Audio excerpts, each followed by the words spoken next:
Okay, I'd like to call this meeting to order. It's a regular school board meeting, 6:34 on September 28th. First, let's please stand for the pledge. Pledge allegiance to the flag of the United States of America and to the republic for which it stands, one nation, under God, indivisible, with liberty and justice for all.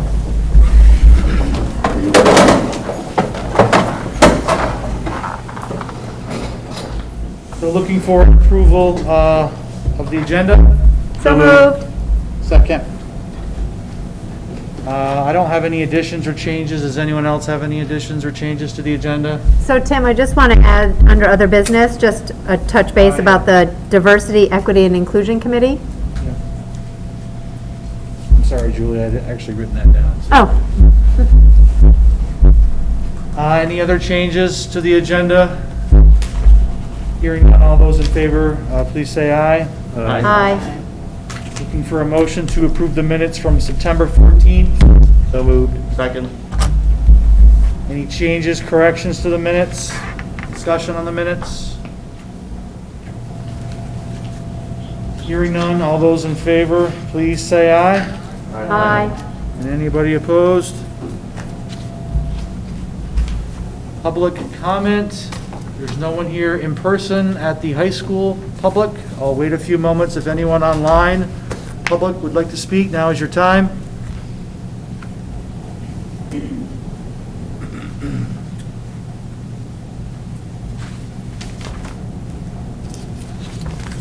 Okay, hearing no public comment, we'll move forward to correspondence. Brooke, anything? Nope.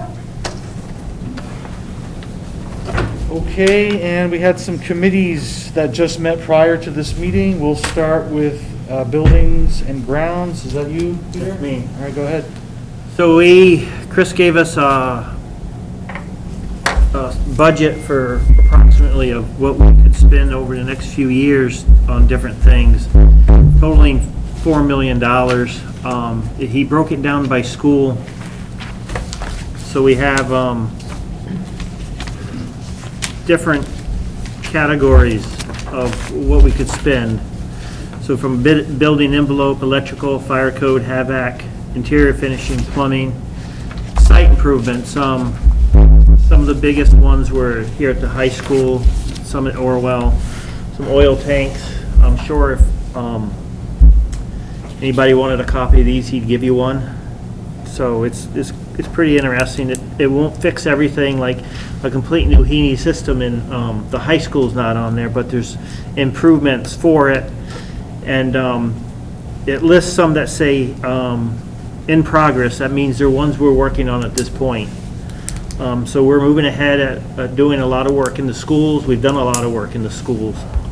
And that's basically all we really talked about was that aspect of it. So, does anybody have any questions?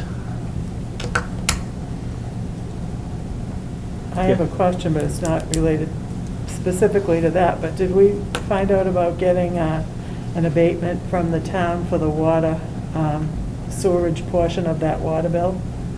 Yes, we did. And we received an abatement for it, approximately $7,500-ish. Mm-hmm. So it brought our bill from 13 down to like 5,000, right where it usually is.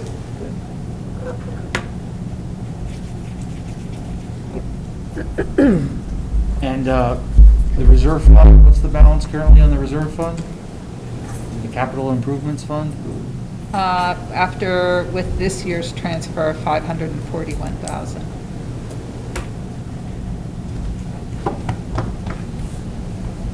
All right, is there any further discussion or questions for Peter about the Buildings and Grounds Committee meeting? No, but thank you, Chris. All right, thanks, Peter. Thanks, Chris. Policy Committee, Tony, I think, is online virtually. She can speak to the Policy Committee. She will be making a few motions tonight to warn some policies. Go ahead, Tony. Okay, thank you. The Policy Committee has begun reviewing our current policies. Tonight we looked at substitute teachers, which is B1, B2 volunteers and work study students, B3 alcohol and drug-free workplace, and B4 drug and alcohol testing of transportation employees. We left B2, B3, and B4, but we made a minor change to the substitutes because we are now paying substitutes per hour. So I would like to warn policy B1, substitute teachers, with a minor change stating that the superintendent determines the wage instead of per diem, which is what is in there now. So I'll need a second for that. Second. Is there any discussion on warning policy B1? Hearing none, all those in favor, please say aye. Aye. Anybody opposed? All right, Tony, go ahead. And we looked at a policy called the Prevention of Sexual Harassment as Prohibited by Title IX. And we decided we're going to need more time on that one. That is 30 some odd pages. So it's quite lengthy. And there's going to be need some training at the school level. So we're going to kind of table that for right now. But we do have another policy on gifts and donations. When we receive donations to the school, there's really not a policy on whether we can accept them or not accept them. So I would like to warn this policy. Right now it doesn't have a number. Brooke's going to get a number for it. And it's gifts and donations. I'd like to warn that tonight. Second. Is there any questions or discussions on the gifts and donations policy? Was it in the packet? Yes, it was. It was an attachment. There were a number of attachments, so I don't know. It's in the policy. It was in the policy one, but we could get it to you, I'm sure. Yep. Policy one went to everybody, so it is on email.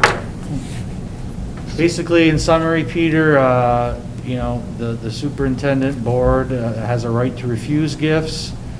In terms of setting a threshold, gifts below $1,000 remain at the discretion of the superintendent. Anything greater than $1,000 comes before the board for further discussion and approval.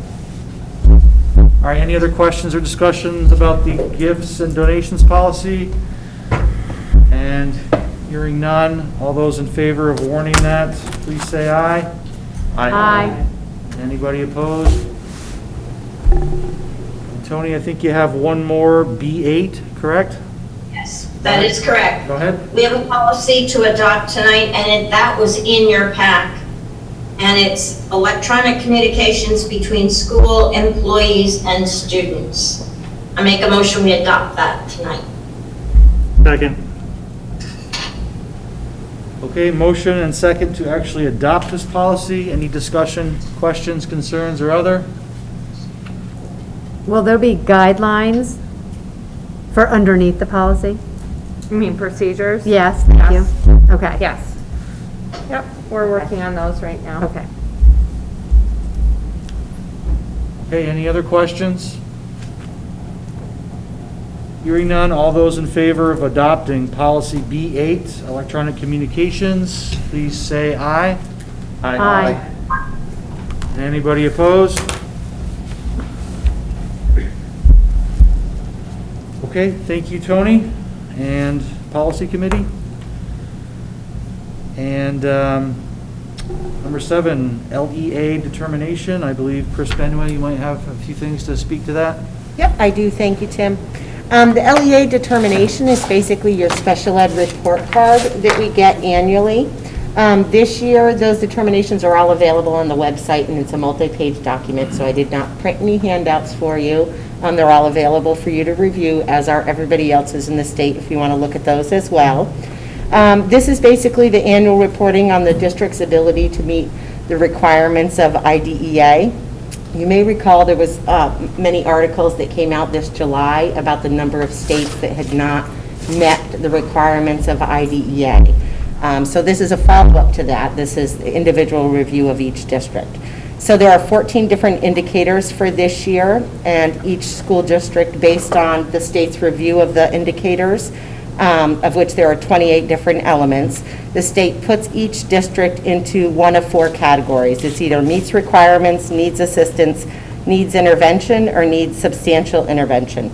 And so based on the most recent data that they've reviewed, which is actually our 17-18 data, so it's a few years old, we were put into the needs assistance category for the first year. And so based on this determination, we're invited to participate in universal webinars that the state will be providing, but there's no required action and there's no plan of improvement needed. If we were to meet the needs assistance criteria again, then the state might have recommended actions for us in the future, but at this point, there's no impact of this rating. Areas where we're doing well include graduation rates in accordance to the 4-, 5-, and 6-year cohorts, post-secondary outcomes, including students that have graduated with disabilities that have meaningful employment after graduation, serving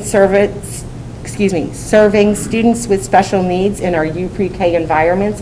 We've almost completely flipped that data in 3 years, where previously we were serving about 37% of our students in our district programs.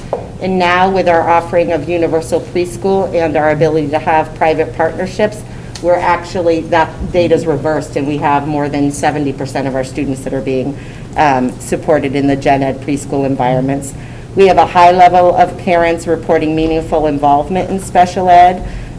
We got good scores and bonus points where they were available for our data submissions and reportings that are timely and accurate.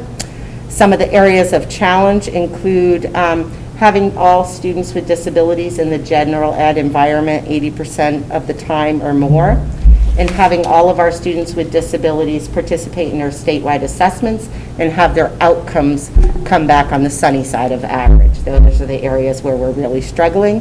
Those are the areas where we need most improvement, and we know that those 2 areas are going to be of increasing challenge given our COVID situation right now, where we've got some extra routines that may make it more difficult for including all students in the regular ed environments. And also, we've had for some students a significant period of maybe less instruction or lower levels or different levels of instruction due to the absences created by COVID. So we know we've got hard work ahead of us. We'll continue to do that hard work, but I think it's important as we look at our areas of deficit that we also look at the area of gains. So if anybody wants to see the individual report, I'm glad to get you a copy, and like I said, you can certainly review it on the website, and I'll make sure Bonnie can include that link in the notes as well. Happy to answer any questions that folks may have. Thank you, Chris. Are there any questions for Chris on this subject matter? Thank you. Thanks to everybody who's doing really hard work. Okay, number 8 is board retreat.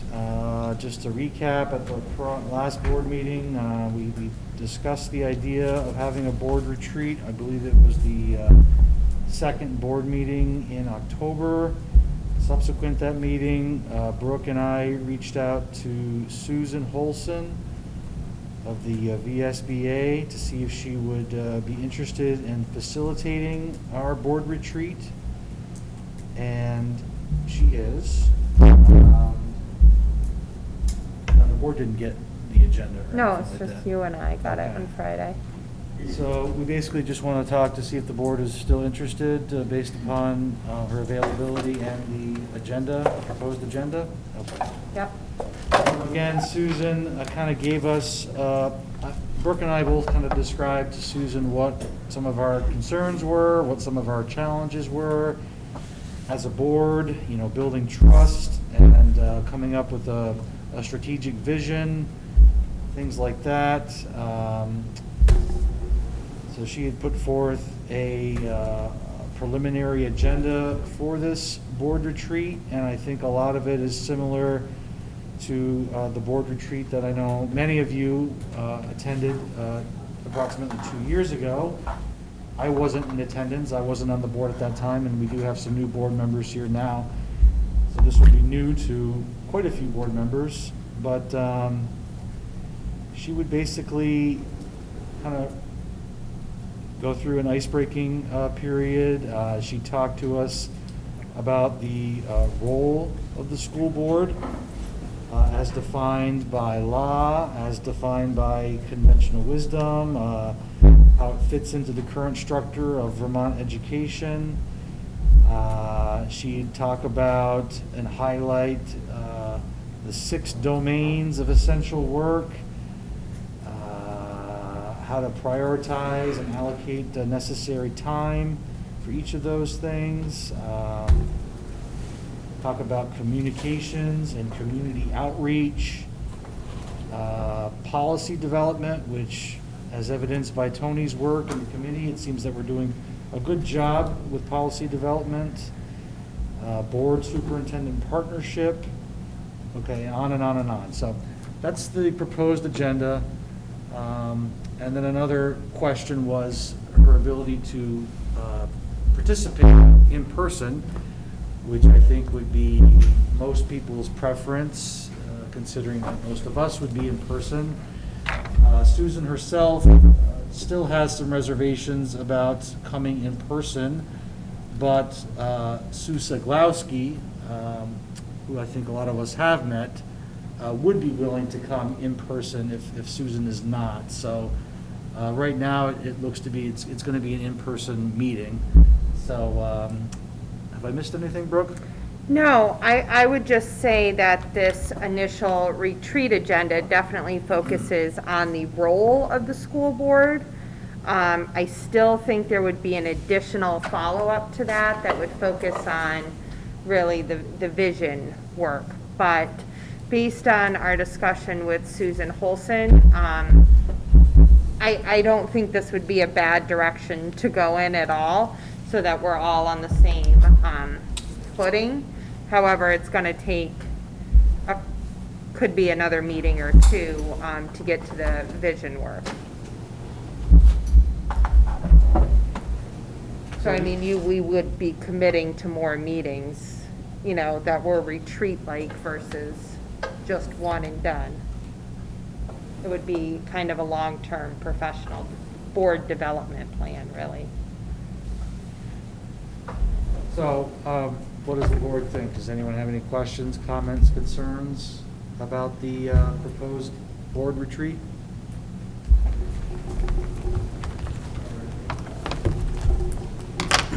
Sounds good. It's about a month out. Can you send out the proposed agenda for that retreat? No, I haven't. We just got it Friday, so I'll send it out Right, to you that's what all. I'm asking, if you can Yep. send it out, and if we could perhaps make Yep. recommendations for a revision or suggestions. So Sure. less cookie cutter and more personalized for our group, Yep. perhaps. Yep. Is there anything that maybe they could send ahead of time? Like the essential work for school boards or something like that, so that maybe some of that cookie cutter stuff we can be prepared for to help it move along quickly instead of Yeah, just and getting I it for the think- first time? Yeah, and I think you all, at least when you came on the board initially, or, in the last couple of years, have the essential work for school board. It's, Yep. It's a thin little booklet. black. If you don't, I do have a few, thank you, Christine. I do have a few in my office if you need another one.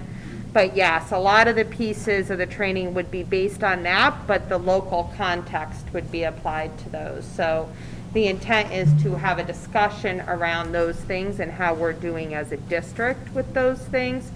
So like one of the topics is on monitoring. Can you answer the question, how are our students doing? How is our district doing? So those pieces, that's part of the essential work of a school board, but how does that fit our local context? So we can certainly talk to her about that. And then I think from there, what we would want to do is schedule another time, maybe the end of November, to do what really is our 5-year vision given this, Is it to have a consolidated district middle school, or is it not? And, if that's the case, then what needs to happen to make either of those things a reality?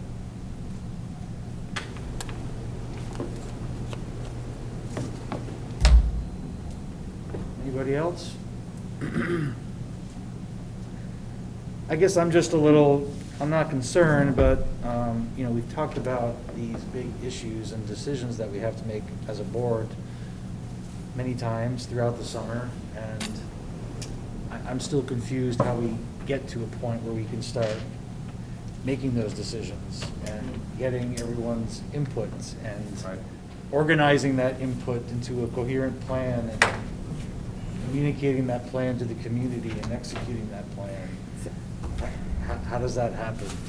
I don't know if this first board retreat with Susan or Sue is going to help us answer those questions. It might give us a framework of how we can maybe start thinking and making those decisions, but to Brooke's point, there's going to be a follow-up to that where we start really addressing some of these key questions. Or you follow it up at the very next meeting. Part of all of your board meetings, you devote part of it to, I mean, you structure the agenda so you're devoting part of it to the long-term vision work.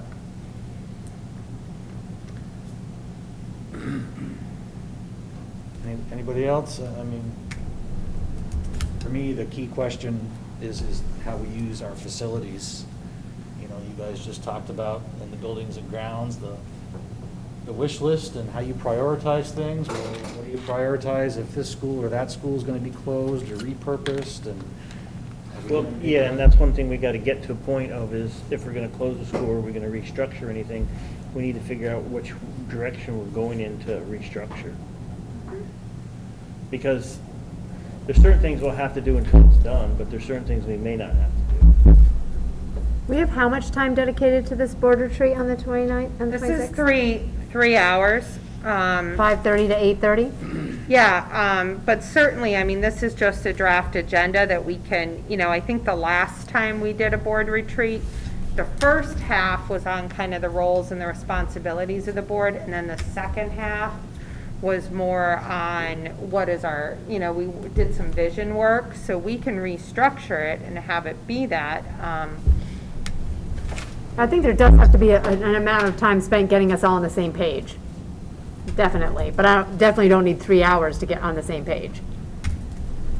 So, I mean, I think if if you're thinking dinner, we can eat and work.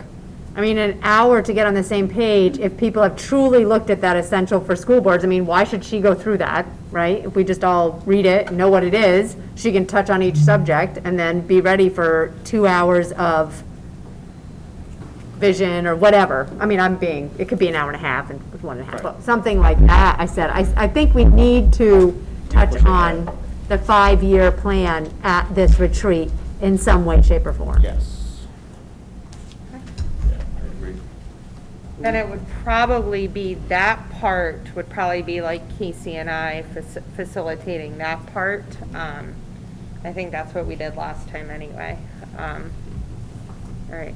So you anticipate the VSBA's role only being the first hour and a half of the meeting, and then the board then transitions to our own unique situations?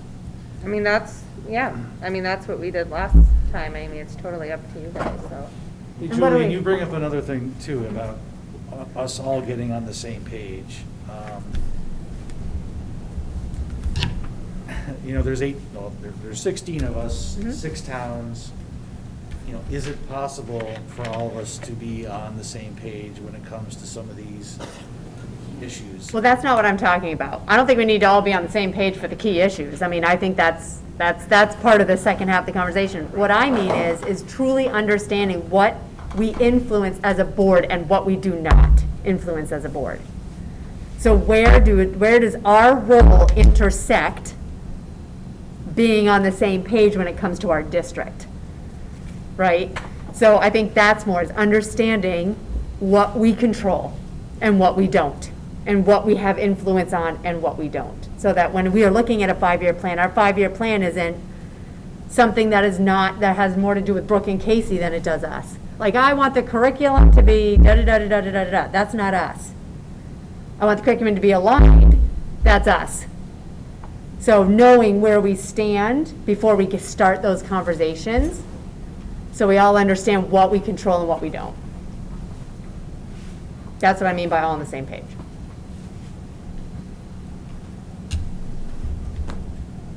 Okay, any further discussion?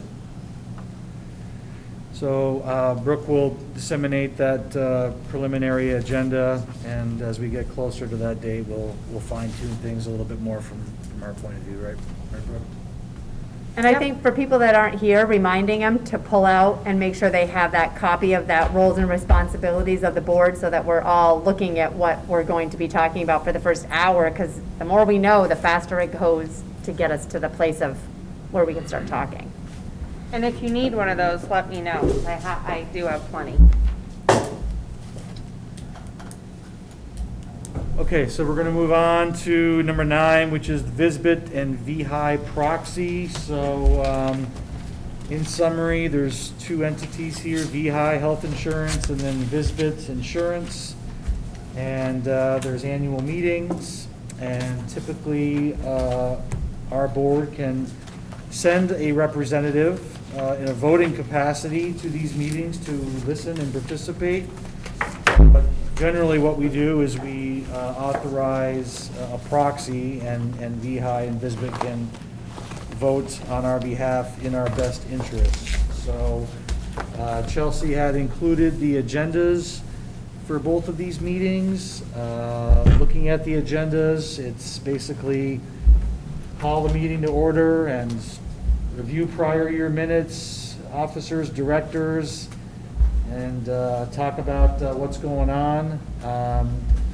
Brooke had mentioned that she does not anticipate there being any major issues that are going to be discussed.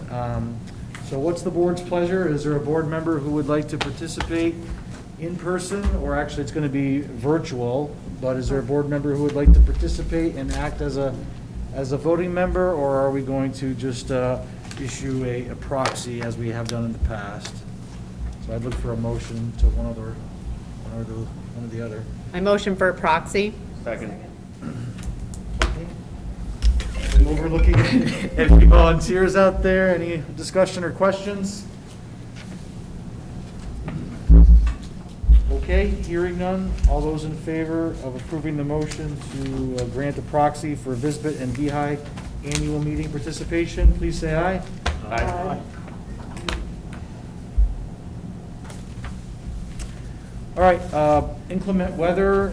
Brooke is going to speak to snow days, heat days, tornadoes, hurricanes. Correct. What else is going on? Loss of power, Loss you of know, power. we can go on and on. Okay. But, so inclement weather, so, given COVID, it is possible for districts right now this year to consider remote learning rather than a snow day, due to inclement weather. We talked quite a bit about this as a leadership team. We have spoken regionally about this as superintendents. If we were to instead have a remote learning day rather than a snow day, it would be an asynchronous day, so it would be very different from what we would expect on a typical remote learning day in the district, because you would have staff with their own kids at home, possibly. We would have to reach the 51% attendance mark. We would have to make sure that we have IEPs in line to deal with an asynchronous remote learning plan for those inclement weather days. We would also have to make sure we have specific roles for support staff on those days so that they can be paid per the contract. And, you know, while it goes back and forth as to whether or not we're required to provide food service on those days, we may in fact have to, or should, because it's actually an instructional day. So I know regionally, a lot of other districts are thinking about offering just remote learning on snow days rather than calling snow days. However, after a lot of discussion and speaking with, at length with the central office team this morning, I think we should just continue with the plan of having snow days like we've always had them, because I think it's a huge complication, and I think it's just one more thing we don't need to take on this year. I also think if COVID were to go away, this practice may not be allowable in the future. It may or may not be, depending on which way the Agency of Education goes. So I just think it's one more complication we don't need right now, but I know there's been a lot of talk about it. I know it's been out there. I know it's something we've considered carefully, but I'm not really seeing a benefit to doing it for our students. I mean, they would definitely not be getting a full instructional day. Go ahead, Peter. Well, I agree with you. The other problem is like, I don't know what the other schools do, but Orwell, the kids don't come home with their Chromebook. Well, right, and that's They something would- we're trying to put in place and have that in place by November, but say, Johnny forgets his Chromebook, So they'd have there to may start not be bringing a it way home for after that they- child to get it then. So I think it has a lot of complications. So after going back and forth and thinking really carefully about it, I think that's where we're at right now. Are we also still continuing the practices if that we have a certain number of snow days, we look at some in-service days to cover those days so that we don't go too long into the summer? Yeah, so this year, right now, we have 177 student days built into our calendar.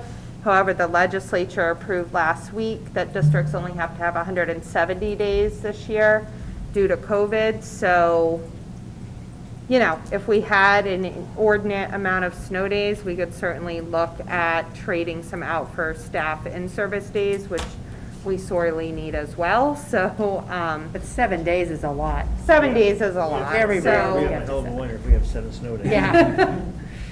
We had, a couple years ago, we had 8, so. So I just think it creates a lot of complications that I'm not sure that we need in an already extremely complicated world right now. Can I just ask a clarifying question? So if next week there was a COVID outbreak and school closed here, Yep. what would you do? It would be synchronous remote learning, So you're saying because it's asynchronous, that's the difference in the... correct. There's no way you could pull off synchronous for an inclement weather day. I think it'd be extremely difficult. So, but if we had an outbreak, how many days would it take to close the schools and go It- through the It depends. I mean, I could get a call tonight that there's a case in one of our schools and we'd be remote tomorrow morning. But then you would have, in the case of K-8, nobody had Chromebooks with them. A lot of schools are bringing their Chromebooks home. A lot of students are in the district. It's something where principals are working with teachers right now. They are required grades 5 and up to bring their Chromebooks home. As of November 2nd, I think we said, all kids will be required to bring them home. And it's something in that case where we'd have, we'd probably be closed for many days and we'd probably have an opportunity to possibly get them the Chromebook. When you're just closed for one day because of bad weather, you're probably not getting that kid the Chromebook, so. So it's a bit of an equity issue as well. Absolutely. Power outage. Parents have to go to work, some don't. Yeah. Yep. So we're not looking for a motion or anything? This is No, I just wanted to give an FYI? update. Because I know it's been out there, I know other districts are going to try to do it, and I just wanted to kind of give you our rationale right now for not doing it. As of last week, we were thinking we were going to try to do it, but it's just, it's too fraught with complications right now. I don't think we need to change the entire system. No, I think we're right. I think we're good. Have a snow day, we have a snow day. We'll be the envy of the state. If next year things change and we decide to do it, we can do it differently next year. I mean, that's, everyone else will have worked out the kinks for us. I mean, as a mom, I say, let's have snow days. It's too hard to get everybody focused if the weather's bad. And if there is a snow day, there's a chance that there's no power for a bunch of our districts. So I think we're better off, just let's enjoy the snow days, people.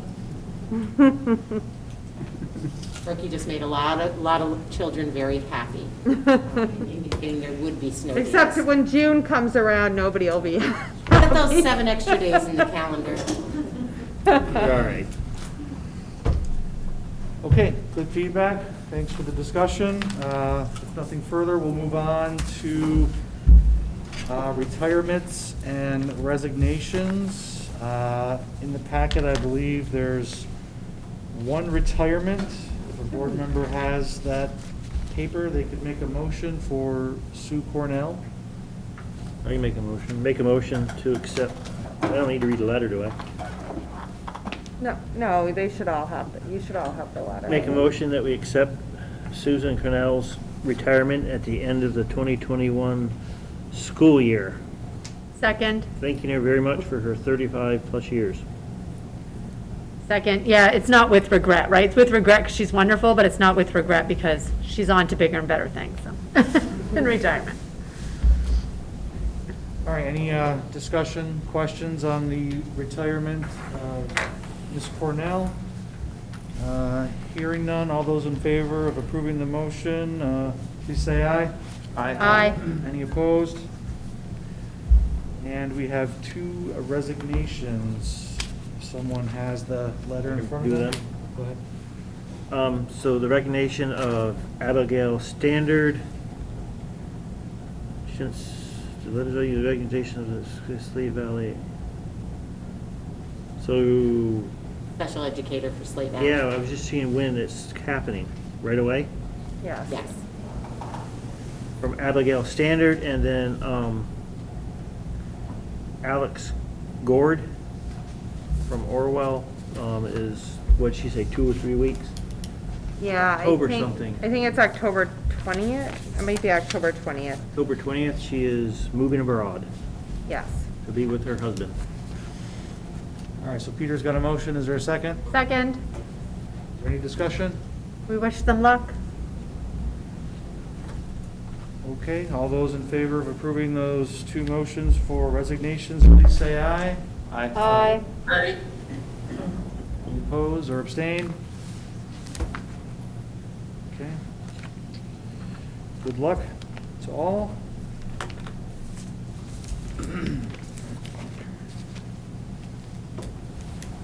Alrighty. So, wait, so on Abigail's, will we be looking for somebody? Yes. Yes, we are. We have an ad out already.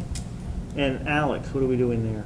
Looking for We're somebody? putting out an ad internally, but yeah, we have some qualified folks, so Okay. working on that as well. Okay, principals report. There was a brief write-up in the packet. Do any board members have any questions for the principals or on that report?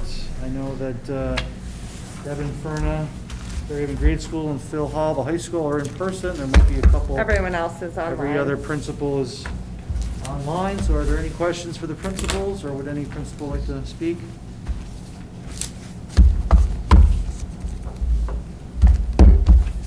I'd just like to say, from what I hear, it seems like the principal's doing a great job in their schools with all of this, what's going on. Yep, Yep, I would agree. yep, wonderful things.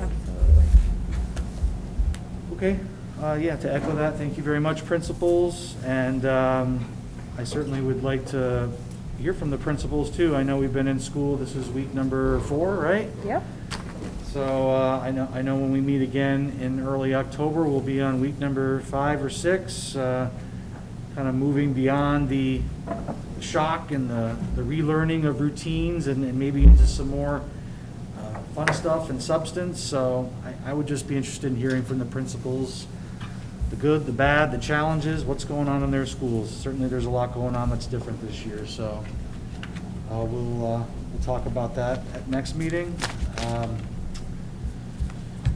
Other business, Julie, you had brought up your concerns, maybe not concerns, but just thoughts. I know Brooke had sent out an email to board members and staff as well about people interested in participating in a soon-to-be-formed committee on equity and looking at some of those issues and challenges.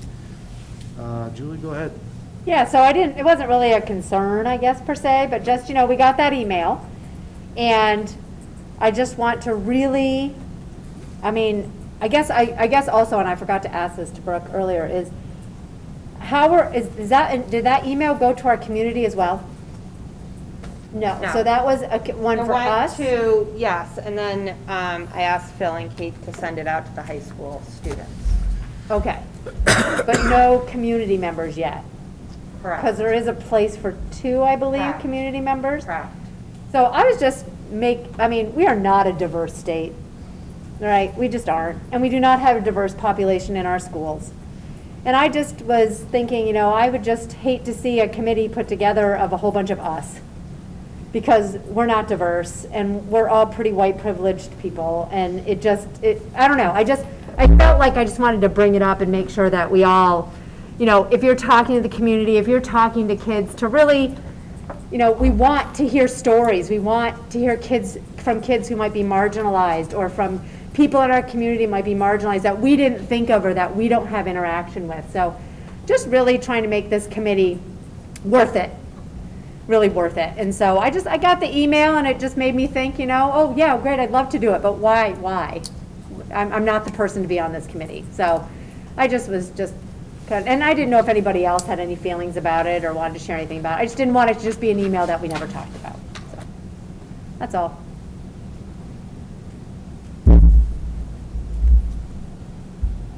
So you're saying we should go forward with it or not, or we should? No, I think we have to. I don't think it's something that you can just pretend isn't something we need to talk about. I think it's going to be a committee for a very long time. I don't think this is I'll be on this committee for a year, yay, my work is done. No. And I think it's going to be a super important committee, and maybe I'm totally showing my age, but I'll hearken it back to sexual ed in our schools. When people started saying, we're going to start teaching sexual ed, the flyback from the community was huge. Don't you dare talk to my kid about that. We're not doing that. It was huge. And I think this has the potential to be a divisive issue.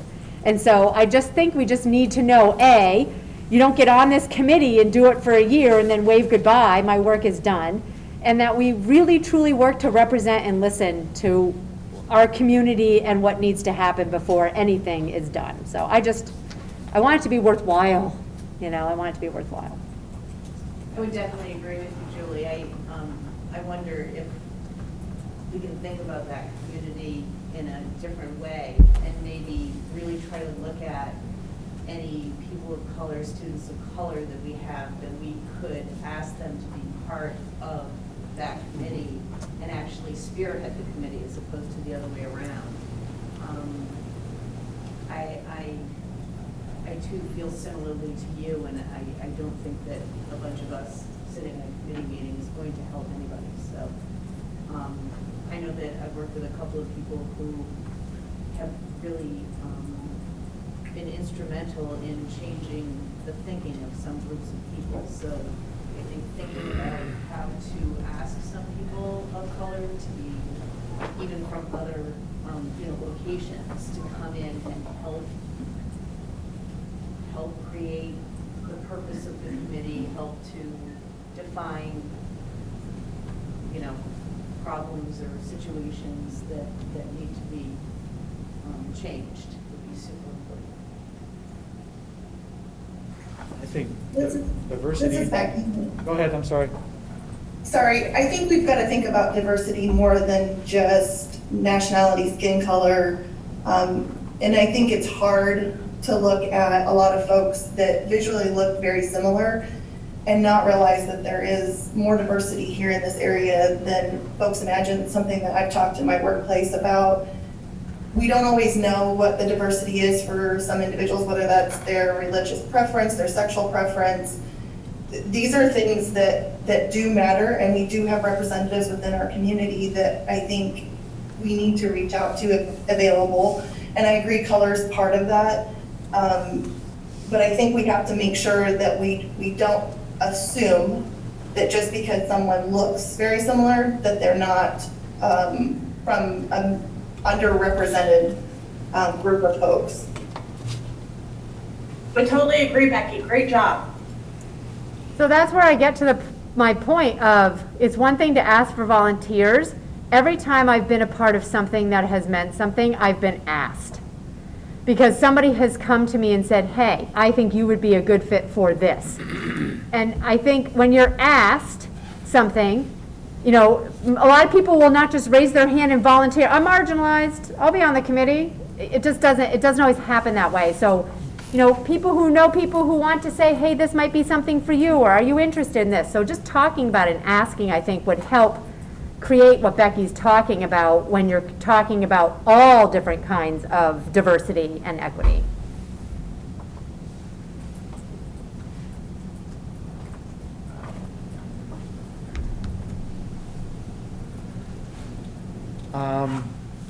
So the consensus is we like the idea of the committee, we want to move forward. How do we properly staff the committee? And Julie and Becky, Rebecca, Patty, I think these are all great points. It's not just about color. Diversity comes in many different forms. So how do we find So I the right don't mix of think, people? I don't think we know what everyone's story is. So, so right now, I mean, we have an application process that allows folks to tell the committee or tell the group their story and why they've been marginalized and why they would be a good fit for the committee. Certainly, we can reach out to folks. I know as far as student applications, we already have a bunch of those, so the students are very interested in the work. We do have some staff ones. You know, I think we do need to do some outreach around community/parents, and certainly we also have room for board members on the committee, so, you know, What's the current structure you have in place? it's, Yeah, Let me look it up. I'd like to see more weight given to students and those families who wish to share their story. yeah, and I think certainly, just because there's you're also, you know, you may not have a specific, you know, role of the committee doesn't mean that the committee's not going to be doing outreach and hearing different folks' stories. I think the committee is already 16 people. I mean, I think it can't be 30 people. So, so I think there's room for that, and I think the intent is to do that, regardless of who's on the actual committee.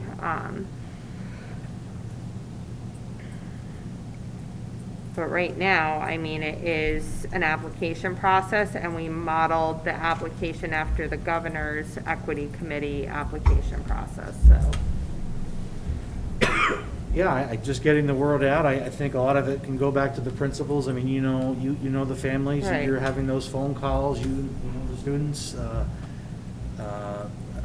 whether it's a newsletter or how do you advertise for something like this, or maybe to Julie's point is you come up with a few people that you would like to specifically reach out to and ask yourself, so. Yep. What more do you need from the board at this point? I mean, I guess we just need, I don't know if the board wants to be involved. Right now, we did put 2 board members on the committee, but I haven't had any volunteers, and, you know, maybe you don't feel it's appropriate for a board member to be on the committee. That's okay too. I mean, recommendations would be coming to the board. I think the board we have to listen. That would be our primary capacity in this committee, is just to listen, not to really give opinion. Right. So whenever the time is appropriate and the mass is assembled for us, for a representative to be a listener, a liaison, that seems to make sense to me. Yeah, I agree with that. I think it's just important for somebody from the board who feels that they would fit into that committee to be a presence there to just show support.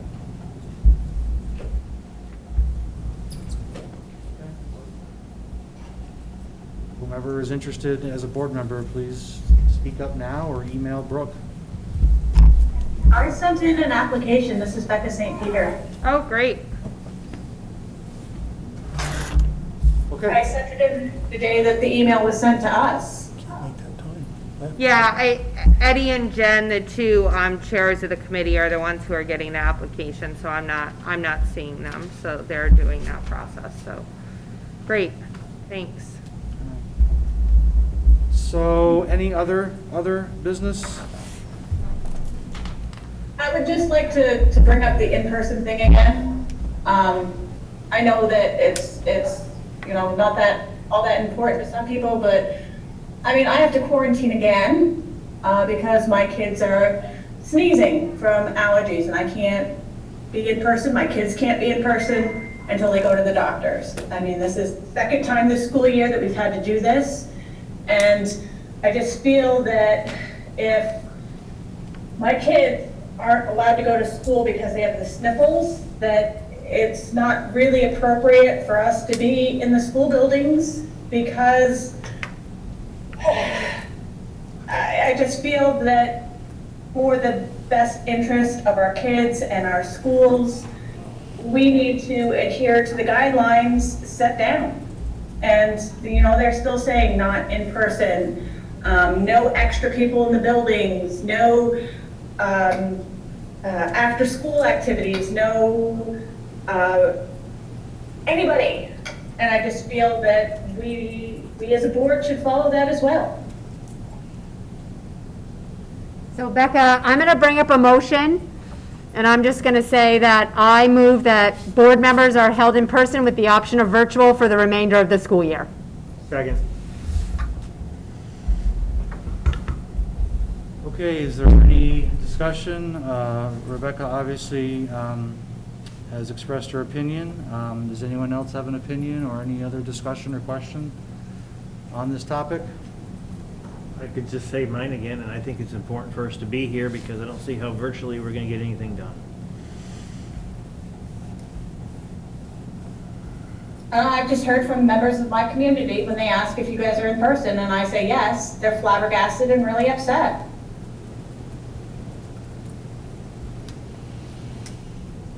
Okay, any other discussion? So there is a motion on the floor to continue on with in-person meetings to the end of the year with obviously an option for remote access. All those in favor, please say aye. Aye. Aye. And any opposed? Okay, motion carries. Thank you, Julie. Any other business? So we will move over executive session quickly and just talk about agenda, and then we'll finish up with our executive session. So anything that needs to go on the agenda for next meeting outside of the normal, Brooke? Not Our board outside of members? the normal that I can think of right at this moment. Other than just reminding the principals to just do a quick little update to how things are going. Yeah, I'd like to hear how students are doing. And we understand kids are pretty versatile and adaptable. They're going to get into the masks and the routines without any problems. But academically, we talk about what's happening in schools. So, or even maybe a timeline about like how they're looking to even assess or find out, because, I think each grade level is in a different place. I know my high schoolers have already had tests, right? Because they're subject-based, so it's different than your, K through 8 or pre-K through 8. But is there a timeline for how we're going to kind of figure out where everybody is and how to move forward, I guess? We're all taking the NEWAs on October, whatever, Not so much assessment, it's just how Yep. are kids doing? Yep. Okay, any other items? Okay, so executive session, per my conversation with Brooke earlier today, there are 3 to 4 issues, all legal in nature. Do we anticipate any action for purposes of PEG TV or? No. Okay. So I would look for a motion to go into executive session for legal matters. So moved. Second. Discussion? Just that will be on the meet that has been previously shared with the board members. So make sure that this meet is closed down, and I would say it's, administration is fine to be in the executive session. So, all those in favor, did I say that yet?